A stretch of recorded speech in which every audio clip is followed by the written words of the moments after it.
media. Welcome back to Behind the Bastards. I'm doing my Halloween voice because this will probably come out pretty close to Halloween. Yeah. Miles, And have it's you scary. ever poisoned? And it's Have you ever scary. poisoned candy? Have I ever poisoned candy? Yeah, anyone's candy. Have you ever poisoned a child's candy, Miles? No, I used to poison mine to get out of school, though. Yeah. We'll leave that a maybe. Miles, are you ready to get back into part 2 here? Miles Gray, host of the Daily Zeitgeist. I'm so ready. I'm so ready. Excellent. Because like I Excellent. said, I feel like mans are going to turn it around. Yes, some men are going to fluence themselves into a healthier place. I feel like it's going to happen. I hated that. We've got manfluenza over here. Yeah. You know what I mean? hated that also. Menfluenza. concerned about men, including both of you. This is an iHeart podcast. Guaranteed human. Then she says, have you seen a photo of my son? And I'm like, who is this person? Welcome to the Boys and Girls Podcast. Arranged marriage is basically a reality show, and you're auditioning for your soulmate. And who's judging? Only your entire family. I sacrificed myself to this ancient tradition, hoping to find love the right way. And instead, I found chaos, comedy, and a lot of cringe. Listen to Boys and Girls on the iHeartRadio app, Apple Podcasts, or wherever you get your podcasts. You know Roald Dahl. He thought up Willy Wonka and the BFG. But did you know he was a spy?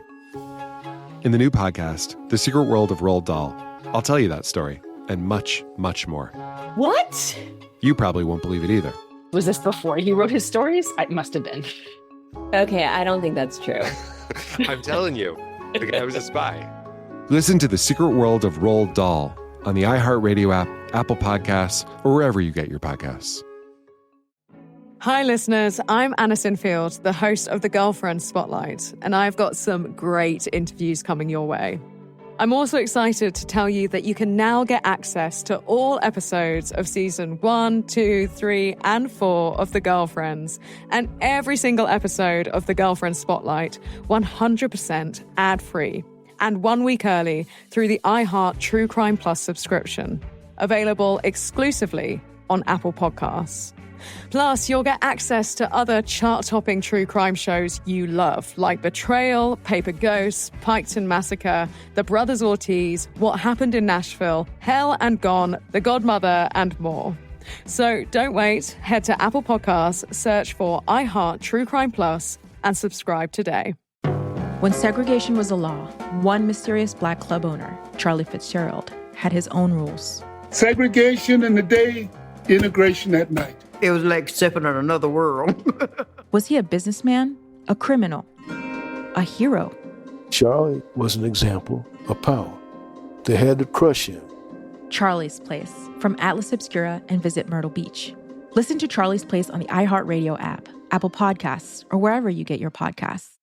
Hey everyone, it's Emily Simpson and Shane Simpson from the Legally Brunette podcast. Each week, we're bringing you true crime through a legal lens. Whether you want all the facts on the disappearance of Nancy Guthrie, or you still need to wrap your head around the Diddy verdict, we're breaking it all down step by step. And we're not just lawyers, we're also husband and wife. It makes for some pretty entertaining episodes. Listen to Legally Brunette on the iHeartRadio app, Apple Podcasts, or wherever you get your podcasts.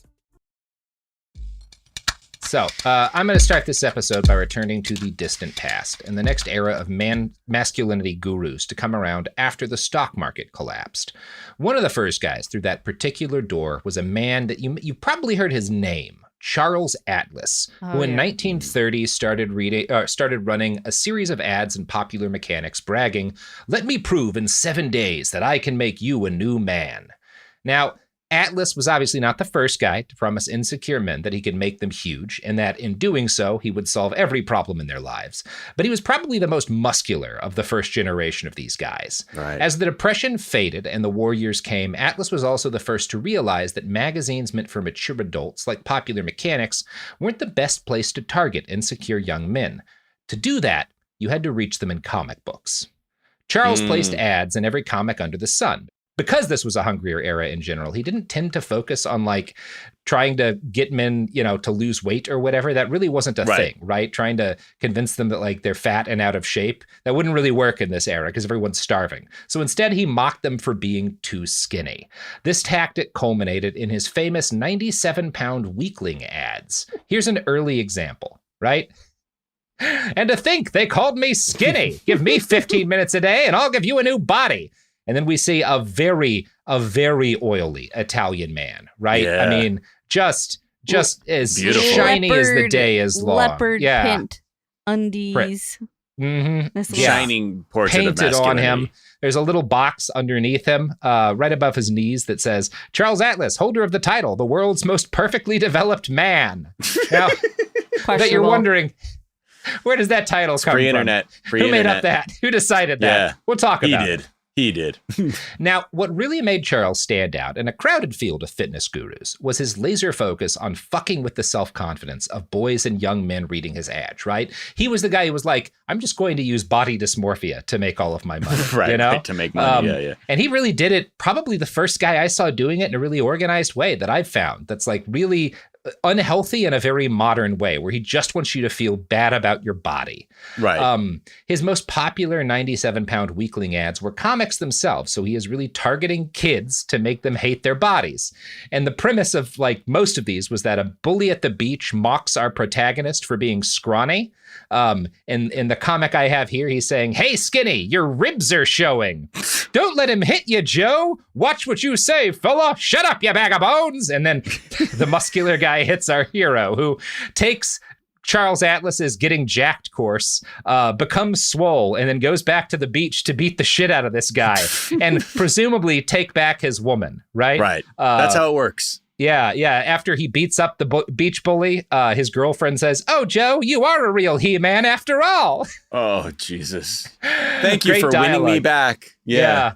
This comic does not pass the Bechdel test. I did not enjoy that. Yeah. Thank you. No, horrible stuff. Yep. Now, it's not going to surprise you to learn that Charles Atlas was not his real name. Oh, really? Because that's not anyone's real name. What is funny is that his real name also sounds fake. He was born Angelo Siciliano, which sounds like what J.K. Rowling would have named an Italian wizard. Just not a real person's name. Yeah.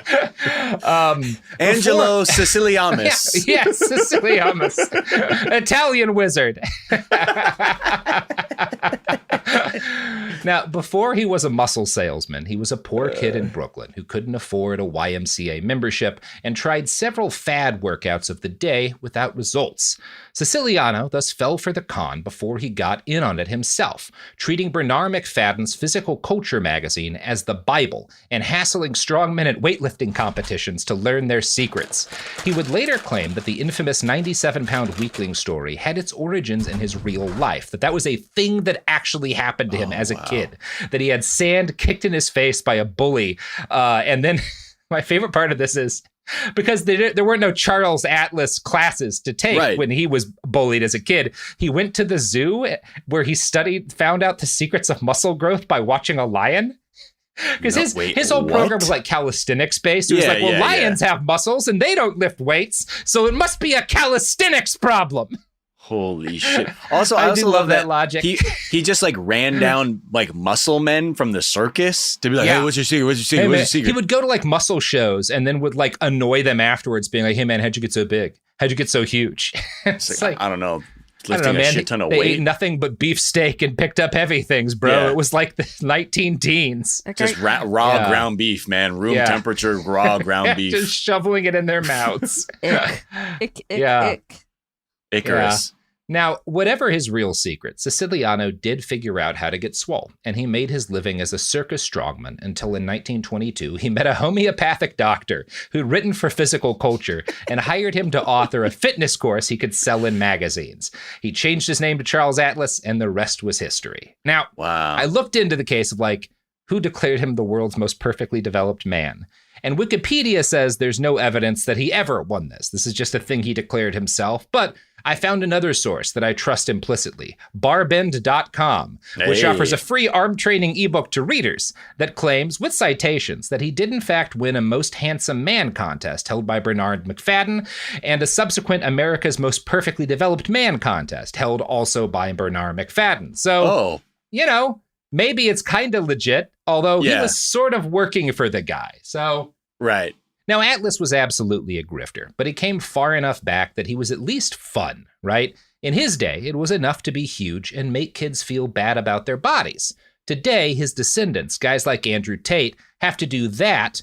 And, they also have to sell like supplements and shit, right? They have to get into all this culture war shit, right? It's not just, you can't just pose naked and offer health and dieting tricks anymore, right? Right. You have to have a place in the culture wars, right? You have to find a way to like make people think that by listening to your shit, they're part of like a great and vicious struggle, right? Otherwise, there's just nothing, you kind of get lost by the wayside without that. And I don't know why. I think some of this has to do with the fact that in Charles Atlas's day, they didn't really know how people got big, right? They generally knew that you had to lift heavy things, but there was a lot less was known about like sports nutrition and the like. A lot less was known about how to work out in order to maximize muscle growth, and steroids weren't really a thing. Right now we have, thank God, steroids. Thank God the anabolics came online, baby. So it's easier. People can get swole pretty easily if they have time and money nowadays, right? And the back acne's free. And the back acne's free, right? As is the HGH gut. You too can look like Joe Rogan. Hey, I like to call it organ enlargement. All right? Don't call it an AIDS. That's what's happening. My organs are becoming oversized in my body. He has the massive guts of a healthy man. Yeah. Now, I want to, so it's like, think about that guy who compared himself to The Rock before getting his legs butchered, right? Just the fact that you're shredded isn't going, like, people aren't confident at all as a result of that anymore. It doesn't bring you the same. It used to be if you were huge, maybe that was enough to feel like a big man. Nowadays, it just really makes you feel like one of the herd. So these guys who, are essentially doing the same thing Atlas was, they have to sell themselves as like culture war icons too, right? In part because these men are struggling for something that gives them meaning, right? And war is a force that gives us meaning. So they want some sort of like thing to fight for and some sort of leader to like, take the reins, right? Right. And a good example of like how some guys do this is the current panic among right-wing masculinity influencer types over seed oils. Now, one of the major sources of the seed oil panic, and the idea is that seed oils are toxic and they're stopping you from like being muscular. They're killing you. They're basically killing you as a man. They're rendering you infertile, and it's a conspiracy, right? That's kind of the insinuation that the spread of seed oils in cooking is part of a conspiracy to destroy men, Yeah. It's easier to do that than really zoom out. Yeah, it's the seed oils, man. Yeah, man. That's it. Girls don't like you because all the seed oils. That safflower oil is really fucking you up. Oh, man, safflower? Oh, I'll pray for you. I'll pray for you, man. I'll pray for you. It's got to be olive oil, right? Or is olive oil a seed oil? I don't think so. I hope not. I mean, I guess it comes from the olives themselves. Whatever. Yeah, I'm all fucked up on seed oils, man. Yeah. What do you want me to do? All I know is my brother says that there's only to eat avocado oil, and he's a doctor. He says to eat avocado. Oh, there you go. I hear that too. It also has a high smoke point, higher smoke point than olive oil. So if you're doing high temperature cooking, I'm like, I can second that. See, I'm as a masculinity influencer myself, Miles. I cook only with diesel fuel. Yeah, right. If it's good enough for my truck, it's good enough for me. Yeah. Oh well, yeah. 10W30. Well, I just put that on some bread. A little bit of salt in there, not too much. You don't want to have too much sodium. Yeah. Vegemite, gross. Dip my bread in 10W30. So one of the big names in the seed oils community is Carnivore Aurelius, a Twitter account with more than 300,000 followers. He's done a few things. He was one of these guys who would take pictures of old like buildings from the classical era and be like, why can't we make these anymore? Right. I mean, we could, bro. We just have other ways of making houses than having men hew granite for 1,000 years. I don't know. We have better materials. If you ever trying to walk around on a floor made out of fucking marble when it's raining. Like, we have other ways of building things now. If you do that now, you're going to break your little extendo femur bone that you paid $75. You're not going to be able to keep balance on that.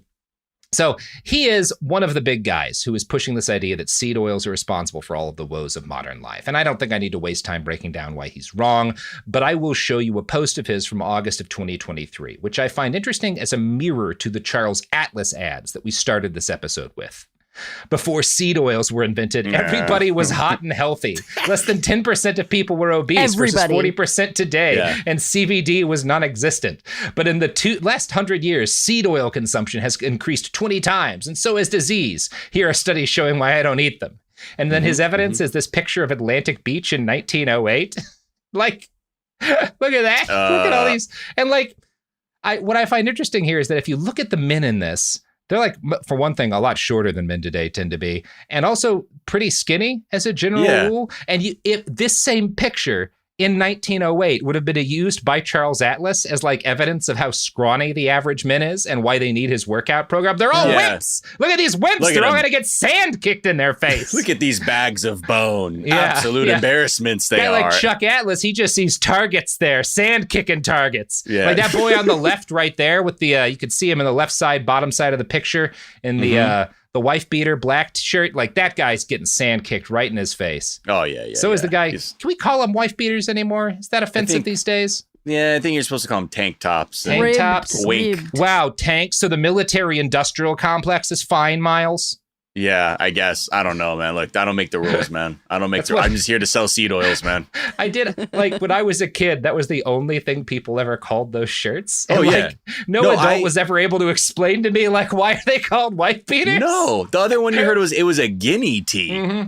Are the other ones, and like guinea tea. Yeah, those are like the alternatives, and like there were no good options. Yeah, like to the point now. I remember needing one, and I said it offhandedly. And my partner, Her Majesty, is like, "Yo, that's not. Can't call him that anymore." Don't say that. And I'm like, "No, that out loud. Yeah, I don't want to say that in a store." In the small town I grew up in, they were definitely always called wife beaters, and it was because it was like a shirt people in trailer parks would often wear. And I think probably my mom didn't tell me why it got that name because all of my friends were kids in trailer parks, and she didn't want to talk shit about their dads. But it was like I didn't really evaluate that until just now. That like, oh, I guess it is kind of messed up to call a T-shirt that. Yeah. Well, look, these are strange times we were dealing with. Yeah, we're all growing every minute. Anyway, also, we don't have enough black tank tops in our society. It's not a bad look. Not a bad look on those kids. I'm sure they're dead now, but they look nice in a picture. Hey, you never know. That photo's taken in 1908, and those they're teenagers. Dead now. Yeah, they're dead as hell. Yeah. Hey, they're making some worms happy though. Yeah, probably, or at least we're like 70 years ago. Yeah. Unless they cremated, which is a better way. But hey, that's hopefully. Well, we'll see. This is I just found it funny that like the same picture that is being like portrayed as this is like how men used to be real men back when all of those men were alive. They were being told you're far too skinny. But it's the exact same way even with like who's raising our kids, right? It's like the men should be there with the kids, and now it's like you hear people be like, women are working, they're not raising the kids. I would never hire a man to babysit. That's just wrong. And you're like, wow, whatever. It's a funhouse mirror depending on where your life's at and where society is. A certain chunk of the population are just always going to be assholes who need to find a reason why whatever other people are fine with isn't okay and is ruining their lives because usually they want to make money off of it. Right. You know, like that's just the reality of human beings. And the sooner you make peace with it, the sooner you can just daydream about those people getting hit by buses. So So anyway, I want to read a quote about the fake seed oil crisis by Rolling Stone's E.J. Dixon, just to kind of give you some context on this fun little piece of our culture at the present moment. Carnivore Aurelius is an account dedicated to restoring our ancestral meat-loving lifestyle. Its website also sells a branded bag of beef liver crisps for $89.99. Like other proponents of the carnivore diet, like Jordan Peterson or Andrew Tate, Carnivore Aurelius frequently advocates for traditional family values, tweeting about how feminism is a scam, or idyllic photos of young, beautiful blonde moms with babies with the caption, "Ladies, there's nothing wrong with you if you want this over becoming a partner at a law firm." It has also devoted much space to pushing the evils of seed oils. My favorite thing about this is, so he's claimed that seed oils are the most destructive force in the world today, and cutting them out of the diet your diet will change your health. And some of his evidence for that is canola oil is literally made from seeds of the rape plant, named after what it will do to your health. And okay. I feel like, again, I shouldn't need to say anything here, but I will, which is that rapeseed, which is the unfortunate name of the plant that canola oil I always thought it was from. Misspelled whenever I had seen it. I was like, no, it is an unfortunate name, yeah, but it has nothing to do with rape, the thing, right? It comes from the Latin word rapum for turnip, because it's like related to the turnip plant. Thank God. Just unrelated. I thought just some sick fuck was just like, you know what, we're going to name this one. I'm like, could we have called it Rhapseed? Probably. Yeah. Probably would have been a better idea. But, Rhapsody, the basement. Scientists never listen to what I think things should be named. And I keep telling them, and I keep telling the local police, I'd say it's a misunderstanding. It's a misunderstanding. He's got good ideas. Listen to him. Yeah. Speaking of calling the local police, don't do that. Listen to these ads.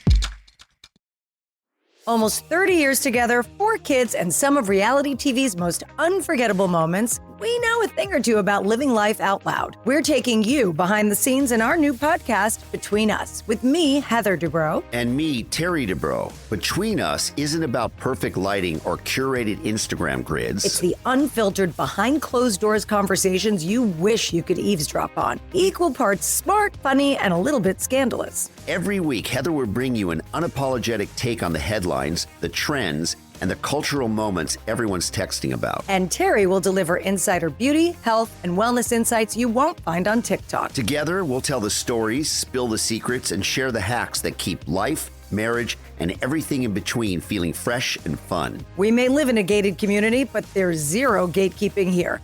And plenty of, did they just say that moments? Listen to Between Us on the iHeartRadio app, Apple Podcasts, or wherever you get your podcasts. Segregation in the day, integration at night. When segregation was the law, one mysterious black club owner had his own rules. We didn't worry about what went on outside. It was like stepping in another world. Inside Charlie's place, black and white people danced together. But not everyone was happy about it. You saw the KKK? Yeah, they were dressed up in their uniform. The KKK set out to raid Charlie, take him away from here. Charlie was an example of power. They had to crush him. From Atlas Obscura, Rococo Punch, and Visit Myrtle Beach comes Charlie's Place, a story that was nearly lost to time. Until now. Listen to Charlie's Place on the iHeartRadio app, Apple Podcasts, or wherever you get your podcasts. I'm Anna Navarro, and on my new podcast, Bleep with Anna Navarro, I'm talking to the people closest to the biggest issues happening in your community and around the world. Because I know deep down inside right now, we are all cursing and asking, what the bleep is going on? I'm talking to people like Julie K. Brown, who broke the explosive story on Jeffrey Epstein in 2018. These victims have been let down time and time again for decades and decades and decades by local law enforcement, by federal law enforcement, by administration after administration. The Justice Department, through, I think we counted 4 presidential administrations, failed these victims. Listen to Bleep with Anna Navarro as part of the My Cultura podcast network. Available on the iHeartRadio app, Apple Podcasts, or wherever you get your podcasts. Usually on This Podcast Will Kill You, we talk about the diseases, infections, and biological threats that can make us really sick. But right now, we're doing something a little different. We're stepping back and looking at what the human body needs to keep going. When you consider what we know about sleep in humans, there's one rule that comes out. We are predictably unpredictable sleepers. We're talking about why sleep works the way it does, why our bodies don't follow neat rules, and why modern life makes rest so hard to come by. The second half of our series takes us to the digestive system with a multi-part series on what happens after we eat. Okay, I just have to say that all of my favorite words apparently are digestive words. Sphincter, peristalsis, duodenum. It's fascinating, it's funny, and it matters so much more than you think. Episodes of our new series run from January 20th through February 17th, with new episodes every Tuesday on the Exactly Right Network. Listen to This Podcast Will Kill You as part of the Exactly Right Network on the iHeartRadio app, Apple Podcasts, or wherever you get your podcasts. Segregation in the day, integration at night. When segregation was the law, one mysterious black club owner had his own rules. We didn't worry about what went on outside. It was like stepping in another world. Inside Charlie's place, black and white people danced together. But not everyone was happy about it. You saw the KKK? Yeah, they was dressed up in their uniform. The KKK set out to raid Charlie, take him away from here. Charlie was an example of power. They had to crush him. From Atlas Obscura, Rococo Punch, and Visit Myrtle Beach comes Charlie's Place, a story that was nearly lost to time. Until now. Listen to Charlie's Place on the iHeartRadio app, Apple Podcasts, or wherever you get your podcasts.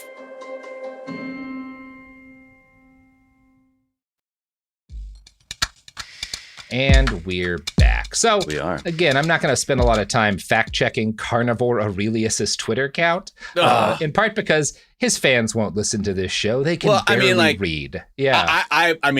I know about it, but Yeah. maybe offline you can just tell me why I shouldn't be tripping about it, because I threw out all my Oh no, my seed you should oils. be very scared of seed oils, that's what I Miles. thought. Absolutely, Okay. but it's Yeah. okay. I have a solution for you. You know, Great. I have pure chicken liver that did not come from KFC. Okay. It just for $300 a pound. I will send it to you via the mail. Do they have that at KFC? They used to have it at KFC. Do they not anymore? I haven't gone to KFC in a very long time. They had Miles. chicken liver They at had fried KFC? chicken livers, and it was pretty good. It was not bad. Wow. I had Not no bad. idea. I Okay. like liver. I'm like the liver king, you know? Yeah. Yeah, you fry up but some more liver. It's pretty jacked. good. Mm-hmm. Thank you.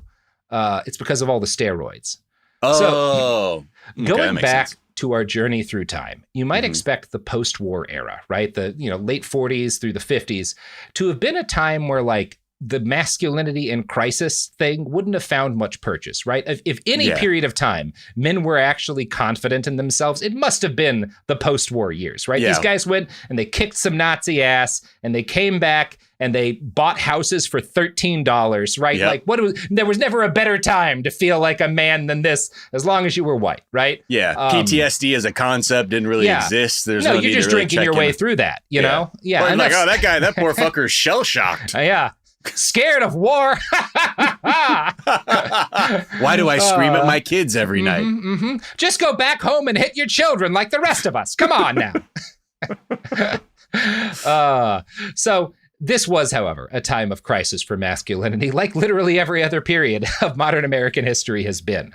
And specifically, it was a time in which American intellectuals first really started to write in a modern sense about the crisis of American masculinity. Now, the fact that this happened makes sense when you put a few more things together. The 1950s is the era in which hyper-violent men's magazines first become really popular. We've done some episodes with Margaret Killjoy where we read through a few of those, but these are like, you see them made fun of on the internet today, magazines where like the cover will be a guy fighting a bunch of crabs, right? Or like wrestling a bear or something while a half-naked woman like looks on, right? Yeah. And if you read interviews with like writers of that era, some of them are pretty open about the fact that they saw their audience as primarily frustrated men who'd been in the military during the war years, but never seen combat. And so they just kind of permanently felt like they'd missed out, right? This thing that would have made me into a man and made me confident, I didn't get. It was kind of stolen from me, right? Right. Yeah. Isn't that kind of what Jarhead was about? Yeah. I mean, well, I guess so. Because like, Desert Storm wasn't really a war. Or am I misremembering that? I felt like that was like a big part of them being like, a long time. I needed to see the pink mist, man, and I never saw it. It wasn't enough. Yeah. Yeah, kind of thing. Anyway. Yeah, you only get that experience at a guys who didn't see the pink mist, but I guess that makes sense. Yeah. Right. So Witkowski points out that the 1950s was not so much a real crisis of manhood, because again, the average white man in America was doing pretty well in that decade. But instead it was a crisis, and all of these articles about crises in masculinity were the result of a crisis in self-confidence among the kind of men who wrote about culture for a living, right? These were guys who overwhelmingly hadn't fought, right? And these are guys who, you know, felt insecure about their position as cultural elites. And this is when you started to also see analysis of like films and TV shows and what they had to say about masculinity, right? One of the shows that really scared these kind of like men writing these articles at the time was The Adventures of Ozzie and Harriet, which poked fun at male authority figures and had competent, witty female characters. Right. And there was a certain kind of public intellectual who was terrified by this. And I'm going to read a quote again from Witkowski's paper. In a fascinating Look magazine article entitled The American Male, Why Do Women Dominate Him?, author J. Robert Moskin opined with harm, it is certain that, as women grow ever more numerous and more dominant, we will have to invent new meanings and myths for maleness in America, because as psychiatrist Dr. Iron J. Rosalind warns, we are drifting toward a social structure made up of he-women and she-men. Moskin believed men coped with this situation, at least in part, through a set of gendered consumption activities. They drank regularly in commuter cane bar cars, watched televised baseball at home, played golf on weekends, and went on all-male fishing trips. At work, their expense accounts paid for meals at fancy restaurants, and when traveling, for spacious suites and lavish entertaining. Moskin's article clearly focused on the lives of middle-class men like himself. He was senior editor at Look magazine at the time. And that is such a part of like all of these male panic articles, is that like it's just the thing that you, the guy who was like born into wealth and privilege and is like the head editor at Esquire, it's just what you are scared of, right? Yeah. Because exactly. You know that you don't have a real job. Right. Yeah. What do? It's like I rank bow ties. And then talk to guys who were just served in a combat zone. Yeah, I tried to scare men who lived through the SS attacking them about Ozzie and Harriet. Yeah, right. Survivors of Bastogne. I try to get to freak out about girls in movies. Awesome stuff, man. I know how to speak their language, man. Yeah, it's part of why this is so funny. Again, my grandpa did all of this stuff, went overseas, like fought in wars, and then came back home and would have been the first to tell you that he took every dime he ever made and handed it over to his wife, who managed all of the family finances because he had an 8th grade education and she was really good at math, right? He never felt like less of a man as a result of it either. Yeah, I mean, that's the thing that I think especially that generation was offered, like in that sense. Because so many served, they come back and like maybe just come back and be like, you know what I realized? I don't know shit about math. Yeah. So here, man, just to take these checks. Just keep me fed and I'll be okay. So Moskin was a major advocate of the idea that the increasing visibility of gay men, and remember, this is 1950 goddamn 8, was a sign that American men were losing their potency. Now, as opposed to the crisis of manhood around the turn of the century or the 1920s, the chief fear here wasn't that women were ruining young boys. Instead, now it had moved on to a feeling that, in a world of more liberated women, men might have to work harder to find companionship. Now, the manfluencer who sailed into this breach was kind of ironically the least toxic guy we're going to talk about in these episodes, Hugh Hefner. And I'm not saying he was a very toxic man, right? Yeah. Playboy actually offered, in addition to a new vision of manhood, it offered a new vision of like womanhood that was in some ways less poisonous than what had come before, right? In part because women were not seen in Playboy as a threat, as opposed to women being interested in you was shown as a sign of vigor and success, right? There's a lot that's toxic about that, but it wasn't telling men you should be scared of women because they're working. Right? It was more telling them that your ability to be interesting to these new liberated women is what defines you as a man. You know? And again, there's toxic stuff there, but it's less poisonous than some of the stuff we've talked about outside. But at least it's centered. Right? It's like, no, man, you're less than and can be better. It's not them. You need to improve yourself. And you need to meet their new and expanded interests too, by changing and all, largely by buying things, right? By being having a bachelor pad, by purchasing these kind of luxury items, having having multiple rooms that were just gigantic mattresses where untold horrors befell people. But anyway. Hugh Hefner is not doing this because it's the good thing to do, but it is like less poisonous than like women are corrupting your children because they're inherently raising them. Yeah. Right. Now, Playboy helped ignite a market for a new kind of content aimed entirely at men, as the men's adventure magazines were, but focused on cultivating an image of class and refinement by selling designer clothing and high-end stereo equipment to guys with disposable income. And I also think it's a little less toxic to be like, spend your disposable income on like gym shit or getting taller, as opposed to like, at least you got a stereo if you buy a nice stereo. Maybe it won't actually help you, pick up a lady, but at least you've got a stereo, right? Yeah, and maybe a grandkid comes across that amplifier and is like, hey, this is actually you good get a fucking shit here. sweet amp. Yeah. I can sell that for drugs. Right. Yes. For the new sign of that masculinity. Now, one of the magazines that came from this moment was Esquire, which in 1958 published an article you will see cited in every history of American masculinity. If you read any of these modern day, like published in the last year or two, articles about our current crisis of masculinity, they will all reference an article called The Crisis of American Masculinity by Arthur Schlesinger Jr. Now, Arthur was kind of the platonic ideal of an East Coast intellectual elite.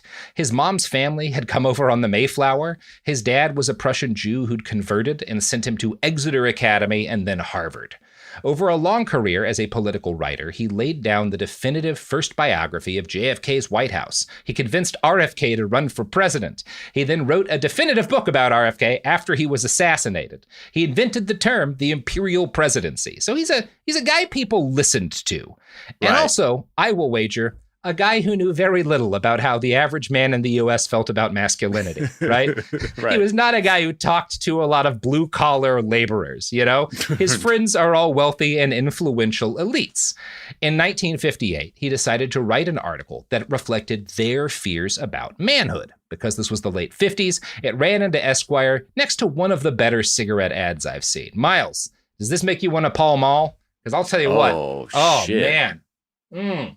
Wait, how do I get that flavor Nothing in like my mouth? Lobster and tobacco, two great tastes that go great together. Look, I've always said there's nothing that goes together like North Carolinian tobacco and shellfish just mixing in my mouth. Look, when you're eating the shellfish in Atlantic City, it's been rancid for up to 72 hours before it hits your plate. You need a Pall Mall to coat your throat. That's just a protective effect. Exactly. Yeah, that's how you you fight off the bacterial infection. It's the only way to survive, eating Atlantic City shellfish. What a fucking lifestyle. It's like, you want this, bro. We know you want to have a fucking cigarette in one hand. And a bunch of fucking shrimp. Sucking down 70-degree, quote unquote, fresh shrimp. Yeah. No, man, that's not the way to advertise these things. Hey, boys, want to not eat for days? Yeah. Cigarettes. Yummies. Yeah. Your ribs are showing now, fella. I do find it interesting, too, that ad uses the term smoked out, no dry smoked out taste, but in a very different term to how we use smoked out today, Miles. Yeah. Wow. But now I'm like, hold on, Paul Mall. What are you saying? I'm back. Fascinating. Yeah. Schlesinger's article is still deeply influential today, in part because it seems so modern. When he lists archetypes of masculinity, they're all characters from books or movies, and a huge amount of his conclusions on this crisis are based on media. Hemingway's later books, for example, he cites as evidence that men in general have become preoccupied with proving their virility, and I might suggest that Hemingway's lack of self-confidence as he aged might have more to do with why those books were the way they were than how the average American was in 1958. I don't know. Maybe that makes a little more sense to me. It's not a me problem. It's not a me problem. Yeah. Obviously, the average, Hemingway was channeling Joe Schmo in these books he wrote 14 seconds before blowing his brains out, Clearly. Just fascinating conclusions that he came to here. Now, it becomes clear a few paragraphs in that Schlesinger is personally upset with some of the same things that had worried men a generation earlier. Quote, While men design dresses and brew up cosmetics, women become doctors, lawyers, bank cashiers, and executives. Women now fill many masculine roles, writes the psychologist Dr. Bruno Bettelheim, and expect their husbands to assume many of the tasks once reserved for their own sex. They see men expanding aggressive force, seizing new domains like a conquering army, while men, more and more on the defensive, are hardly able to hold their own and gracefully accept assignments from their new rulers. Yeah, they're new rulers, women ruling everything in 1958. How did they see the future? Yeah. Yep. Fascinating stuff. Down went patriarchy. 2 Men are months making after this was perfume written. now. Now, as a liberal intellectual, I will say Arthur doesn't let himself go too far down this road. He does pivot by, first off, he says that like, well, we can't turn things around. Once women have gotten a taste of freedom, they're just going to keep being free. And we just have to accept that, right? And he does point out, he also makes a note that like, obviously there's a chance that a man who helps out with cleaning the house might just be super confident in his masculinity, right? Maybe a man who literally stabbed SS men to death with frozen icicles doesn't feel emasculated by sweeping, you know? But then we get this line. But there is more impressive evidence than the helpful husband that this is an age of sexual ambiguity. It appears no accident, for example, that the changing of sex, the Christine Jorgensen phenomenon, so fascinates our newspaper editors and readers, or that homosexuality, that incarnation of sexual ambiguity, should be enjoying a cultural boom new in our history. Now, we've talked about Christine Jorgensen on the show before. She was probably the first transgender woman on American television, you know? She was kind of the first public transgender celebrity in like American life. And she was, you know, because she was seen as kind of singular as opposed to a symbol of a community of people. Right. I think she actually got a lot less attacked than, you know, we currently see today in like the right-wing anti-trans culture war. Right. She was kind of described, she was often seen as like, this is one person who is like, has this peculiar thing about them, or having on them on TV to talk about it, as opposed to like, you know, something broader. But it is interesting to me that like in this foundational work of American male insecurity, Schlesinger picks on a trans woman, right? Like that is kind of fascinating. Yeah. And he's not the only guy doing it, but he does so in a way that's like very familiar to the modern era. It's like, she's a sign that men in general are less confident in being men. Just like calling homosexuality a sign of sexual ambiguity. And like, man, there's nothing ambiguous about being it's gay. Pretty clear. Right? Dave, pretty clear. Yeah, I know what I want. Yeah. But I do consider it worthwhile to draw the connection. Right. Now, if you can tolerate the way that Schlesinger writes, and that is a big if, his article is extremely funny at points. There's a long segment where he frets over homosexual male characters in fiction and how they suggest men are rejecting normal female desire for full and reciprocal love. And then he writes this incredible paragraph. One can pause and note why the Gary Coopers, Cary Grants, Clark Gables, and Spencer Tracys continue to play romantic leads opposite girls young enough to be their daughters. It's obviously because so few of the younger male stars can project a convincing sense of masculinity. Yeah, man, that's why. Yeah, that's why, bro. Not a thing that's going to keep happening for all of the time that movies exist. Yes. Holy shit. Yes, it's just that these young bucks can't compete with the the masculinity of a Gary Cooper, you know? Yeah. Oh my Fucking God. hell. Yeah. Wow. So funny. I love that. That's so funny. Bottle that up. I love that.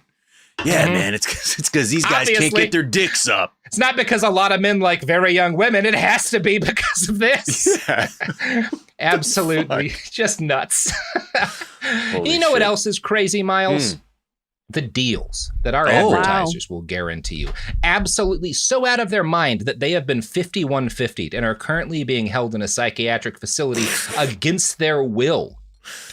It's really a problem. Yeah. They're wearing grippy socks. Yeah. Almost 30 years together, 4 kids, and some of reality TV's most unforgettable moments, we know a thing or two about living life out loud. We're taking you behind the scenes in our new podcast, Between Us, with me, Heather Dubrow. And me, Terry Dubrow. Between Us isn't about perfect lighting or curated Instagram grids. It's the unfiltered, behind-closed-doors conversations you wish you could eavesdrop on. Equal parts smart, funny, and a little bit scandalous. Every week, Heather will bring you an unapologetic take on the headlines, the trends, and the cultural moments everyone's texting about. And Terry will deliver insider beauty, health, and wellness insights you won't find on TikTok. Together, we'll tell the stories, spill the secrets, and share the hacks that keep life, marriage, and everything in between feeling fresh and fun. We may live in a gated community, but there's zero gatekeeping here. And plenty of did they just say that moments? Listen to Between Us on the iHeartRadio app, Apple Podcasts, or wherever you get your podcasts. Segregation in the day, integration at night. When segregation was the law, one mysterious black club owner had his own rules. We didn't worry about what went on outside. It was like stepping in another world. Inside Charlie's place, black and white people danced together. But not everyone was happy about it. You saw the KKK? Yeah, they was dressed up in their uniform. The KKK set out to raid Charlie, take him away from here. Charlie was an example of power. They had to crush him. From Atlas Obscura, Rococo Punch, and Visit Myrtle Beach comes Charlie's Place. A story that was nearly lost to time. Until now. Listen to Charlie's Place on the iHeartRadio app, Apple Podcasts, or wherever you get your podcasts. I'm Anna Navarro, and on my new podcast, Bleep with Anna Navarro, I'm talking to the people closest to the biggest issues happening in your community and around the world. Because I know deep down inside right now, we are all cursing and asking, what the bleep is going on? I'm talking to people like Julie K. Brown, who broke the explosive story on Jeffrey Epstein in 2018. These victims have been let down time and time again for decades and decades and decades by local law enforcement, by federal law enforcement, by administration after administration. The Justice Department, through, I think we counted 4 presidential administrations, failed these victims. Listen to Bleep with Anna Navarro as part of the My Cultura podcast network. Available on the iHeartRadio app, Apple Podcasts, or wherever you get your podcasts. Usually on This Podcast Will Kill You, we talk about the diseases, infections, and biological threats that can make us really sick. But right now, we're doing something a little different. We're stepping back and looking at what the human body needs to keep going. When you consider what we know about sleep in humans, there's one rule that comes out. We are predictably unpredictable sleepers. We're talking about why sleep works the way it does, why our bodies don't follow neat rules, and why modern life makes rest so hard to come by. The second half of our series takes us to the digestive system with a multi-part series on what happens after we eat. Okay, I just have to say that all of my favorite words apparently are digestive words. Sphincter, peristalsis, duodenum. It's fascinating, it's funny, and it matters so much more than you think. Episodes of our new series run from January 20th through February 17th, with new episodes every Tuesday on the Exactly Right Network. Listen to This Podcast Will Kill You as part of the Exactly Right Network on the iHeartRadio app, Apple Podcasts, or wherever you get your podcasts. Segregation in the day, integration at night. When segregation was the law, one mysterious black club owner had his own rules. We didn't worry about what went on outside. It was like stepping in another world. Inside Charlie's Place, black and white people danced together. But not everyone was happy about it. You saw the KKK? Yeah, they was dressed up in their uniform. The KKK set out to raid Charlie, take him away from here. Charlie was an example of power. They had to crush him. From Atlas Obscura, Rococo Punch, and Visit Myrtle Beach comes Charlie's Place. A story that was nearly lost to time. Until now. Listen to Charlie's Place on the iHeartRadio app, Apple Podcasts, or wherever you get your podcasts.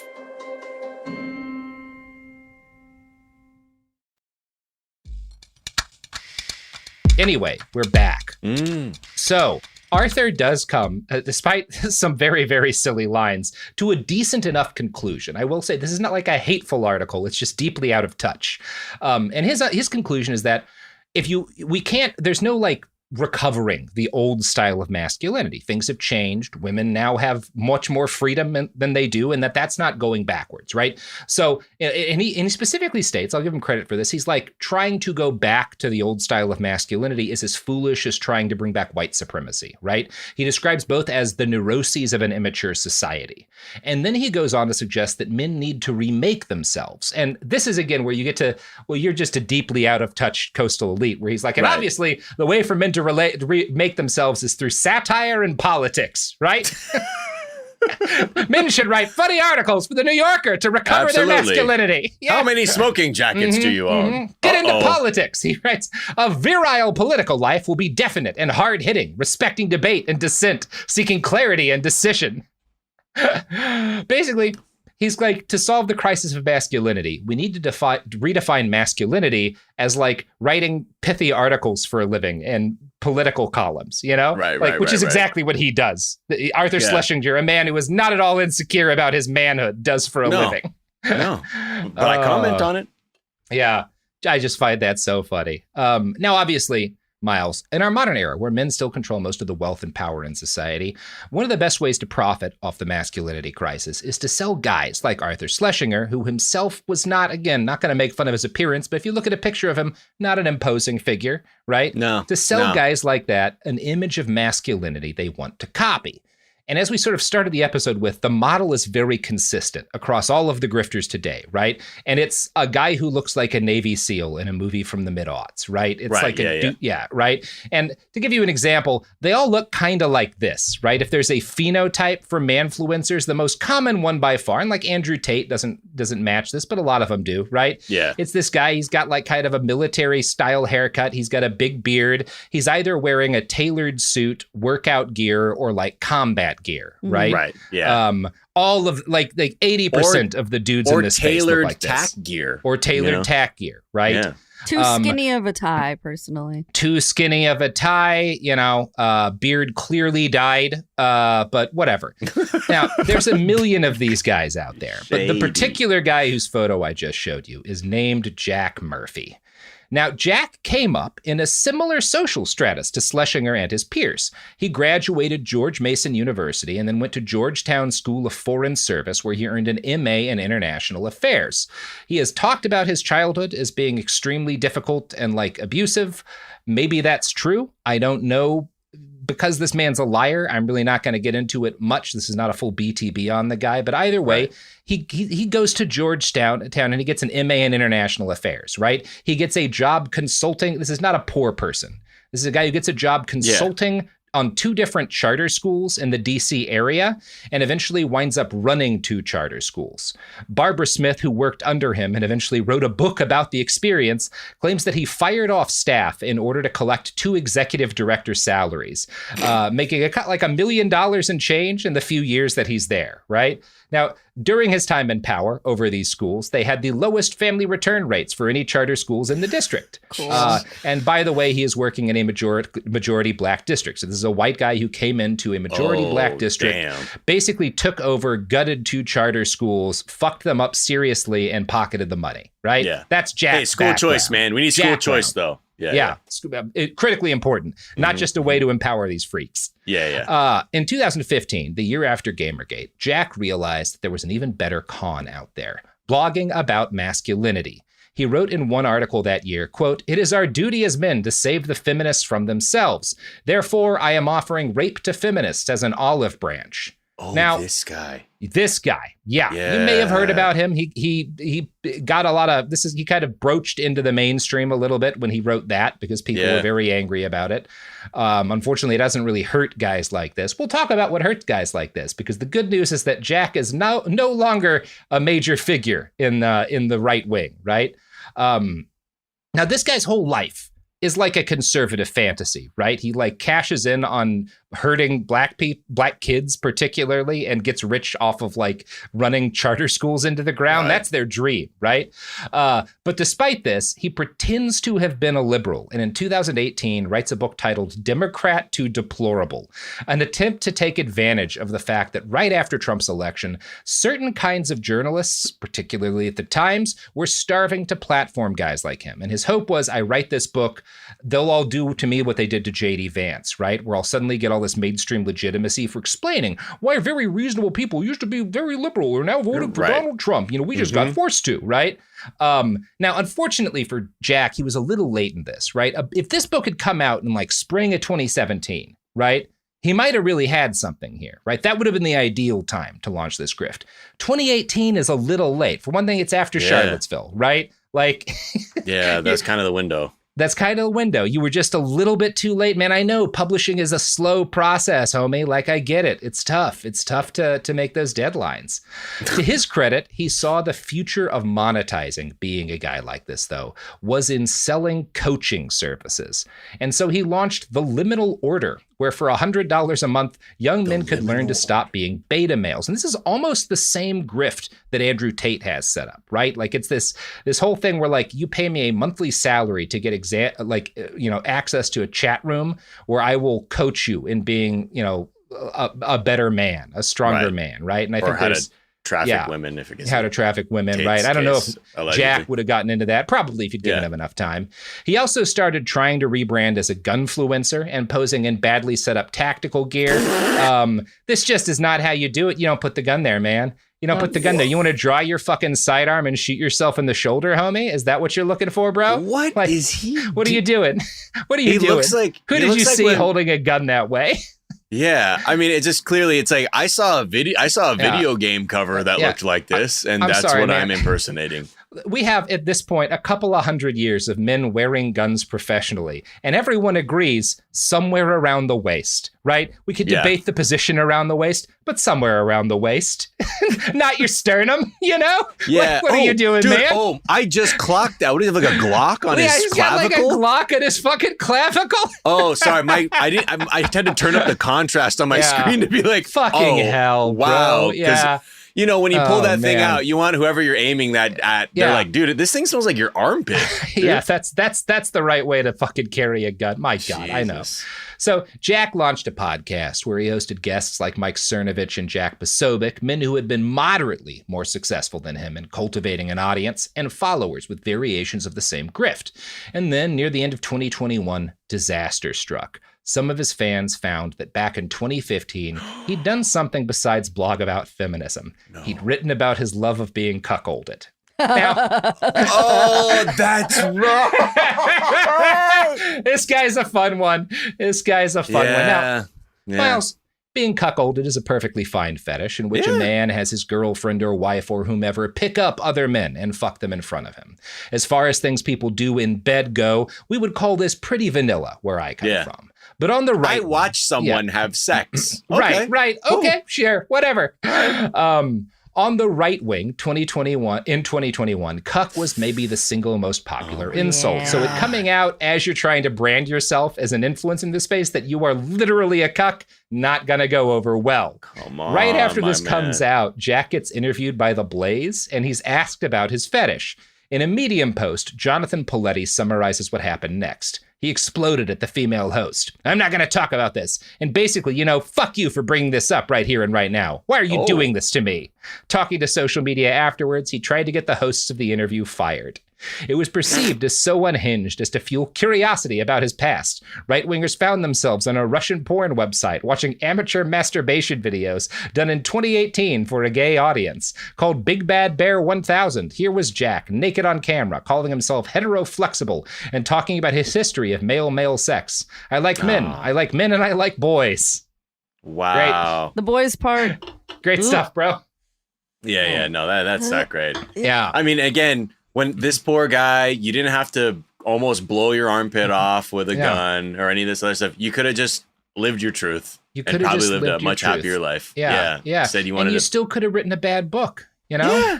Gay people can write terrible books too. Anyone can. That's your right as an American. Yeah. Yeah. No, don't get that pistol away from your shoulder. Yes, don't carry a gun that way. You shouldn't have a gun at all, Jack. Yeah. Now, there are more influential and by the way, this guy was a fellow at the Claremont Institute. So, great stuff. Tracks. They are more influential far-right masculinity grifters. But I think Jack represents the pulsing insecurity at the heart of every one of these dudes. He is a human embodiment of what these crises of masculinity really are at their core and always have been. Boring men from privileged backgrounds working high-paid but useless jobs that don't make them quite enough to paper over the deep yawning void at the center of their soul. I've been pretty critical of that Schlesinger piece this episode, and I think with good reason, but I will give Arthur credit. There's a paragraph in his piece that absolutely describes Jack and a lot of these guys to a T. The pre-democratic world was characteristically a world of status in which people were provided with ready-made identities. But modern Western society, free, equalitarian, democratic, has swept away all the old niches in which people for so many centuries found safe refuge. Only a few people at any time in human history have enjoyed the challenge of making themselves. Most have fled from the unendurable burden of freedom into the womb-like security of the group. The new age of social mobility may be fine for those strong enough to discover and develop their own roles, but for the timid and the frightened, who constitute the majority in any age, the great vacant spaces of equalitarian society can become a nightmare filled with nameless horrors. Yeah. All right. Yep. Didn't miss on that one. Yeah, he didn't miss on that one. I think that gets a lot of what's going on with these guys is there's this, they have freedom. They could be whoever they wanted to be. Right. And they see, I think this is part of, it's not all of, but it's part of like why trans people are such a constant focus for them. They see some people take this freedom that exists in our society and that to some extent was increased by the coming of the digital age. And they're angry and jealous because they don't have the courage to find or make themselves in the same way. And so they want to attack those people who are authentically creating themselves, right? Right. And it would be much less risky to be like, yeah, I like being a cuck. Yeah. You know? Well, whatever. Yeah. Whatever. That's who you are, Jack. You could have just been that. Right. Right. Yeah. And wow, that's such a great point of, to see people like where the stakes are so much higher in terms of society's acceptance of them. And like, you have these other guys just like, I just want to be like a nerd or something. And that manifesting or metastasizing into that kind of anger is, frightening. Yep. Yeah. Frightening, bad, sad, but, you know, kudos to Steve Bannon for realizing this was going on and how to fucking profit off of it. Yeah, man. Kudos to him for getting that sweet Seinfeld money, too, man. And, you know, my guy was playing his cards right, baby. Hey, not the most toxic person involved with Seinfeld. We'll say that. I know, right? Yeah. Anyway, Miles, that's the end of the episode. You got anything to plug before we roll out here? Check me out if you want to hear me talk every day about news, politics, and the like on the Daily Zeitgeist. And look, if you also want to blow steam off and hear me talk about Trash Reality Show with Sophia Alexandra, who's been a past guest on here, I'm on 420 Day Fiance. Those are the spots you can check me. Well, check that out. And, you know, as Miles says every year, and you know, anyway, once we do that, we can take back our country. That's what you're always saying, Miles. That's what I'm saying, and I ain't backing down, man. I ain't backing down. Hell yeah, brother. Hell yeah, brother. Yeah. When Sophie gives me the hell yeah, brother. That's the most frightening shit ever. So anyway, look up Miles's new fertilizer bomb recipe at Miles. I don't even know what to call that website. Miles, thanks for coming on the show. You don't sell fertilizer bombs. Yeah. Anyway, we're done. Behind the Bastards is a production of Cool Zone Media. For more from Cool Zone Media, visit our website, coolzonemedia.com, or check us out on the iHeartRadio app, Apple Podcasts, or wherever you get your podcasts. Behind the Bastards is now available on YouTube. New episodes every Wednesday and Friday. Subscribe to our channel, youtube.com/@BehindTheBastards. Then she says, have you seen a photo of my son? And I'm like, who is this person? Welcome to the Boys and Girls Podcast. Arranged marriage is basically a reality show, and you're auditioning for your soulmate. And who's judging? Only your entire family. I sacrificed myself to this ancient tradition, hoping to find love the right way. And instead, I found chaos, comedy, and a lot of cringe. Listen to Boys and Girls on the iHeartRadio app, Apple Podcasts, or wherever you get your podcasts. You know Roald Dahl. He thought up Willy Wonka and the BFG. But did you know he was a spy? In the new podcast, The Secret World of Roald Dahl, I'll tell you that story and much, much more. What? You probably won't believe it either. Was this before he wrote his stories? It must have been. Okay, I don't think that's true. I'm telling you, the guy was a spy.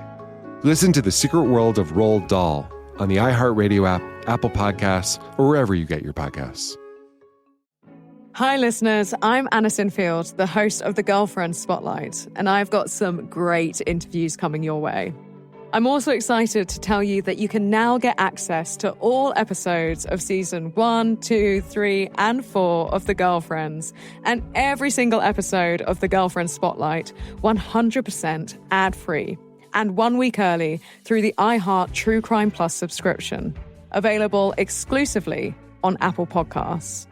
Plus, you'll get access to other chart-topping true crime shows you love, like Betrayal, Paper Ghosts, Piketon Massacre, The Brothers Ortiz, What Happened in Nashville, Hell and Gone, The Godmother, and more.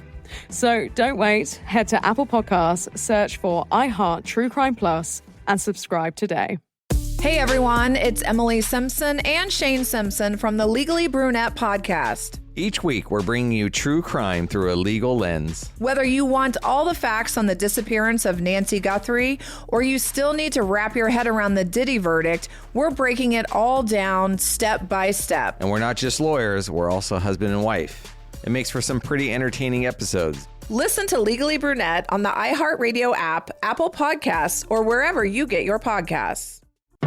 When segregation was a law, one mysterious black club owner, Charlie Fitzgerald, had his own rules. Segregation in the day, integration at night. It was like stepping in another world.